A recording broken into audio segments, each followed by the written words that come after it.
Hello, this is Tony Heller from RealClimateScience.com. In 1958, the New York Times reported that the Arctic was melting very quickly and might be ice-free within the lifetime of their children. They said that Arctic sea ice averaged about 2 meters thick, about the same as it is now. But by 1970, the New York Times reported that the Arctic climate was becoming more frigid and Arctic sea ice was becoming ominously thicker. Scientists were worried about a new ice age, and some proposed the idea of sprinkling coal dust on the ice in order to melt it. April 14, 1973, the Earth is cooling. Return of ice age is feared. Snowbanks cover areas of Baffin Island, which were seasonally snow-free 30 or 40 years before the present cooling.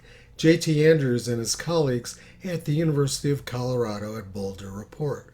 Pack ice around Iceland is once again becoming the serious hindrance to navigation it was during the Little Ice Age of the 17th and 18th centuries.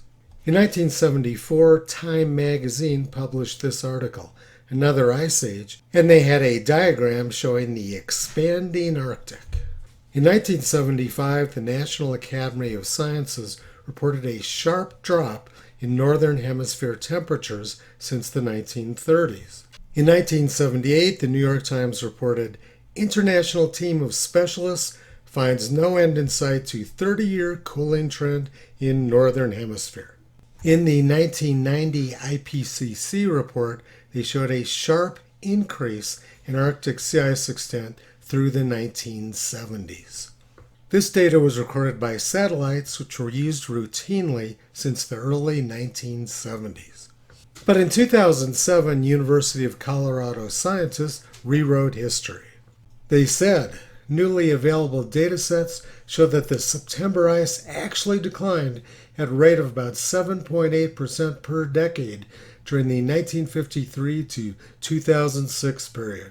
They said more recent satellite measurements are more reliable than the earlier records. I'm pretty sure you can't send satellites back in time, so we're pretty much stuck with the data which was recorded during the 1970s. What they're attempting to do is an Orwellian rewrite of history. And then they predicted that Arctic sea ice may disappear considerably earlier than IPCC projections. And since they made those predictions in 2007, there's been no trend in the minimum, mean, or maximum sea ice extent. This is what happens when academics make up a fake story and then actually start believing it themselves. During the 1970s, University of Colorado academics were fear-mongering about a new ice age. And now they're fear-mongering about global warming and an ice-free Arctic. Toto's been pulling back the curtain on the Climate Clown Show for more than 16 years. You can visit him and his family on the web at realclimatescience.com.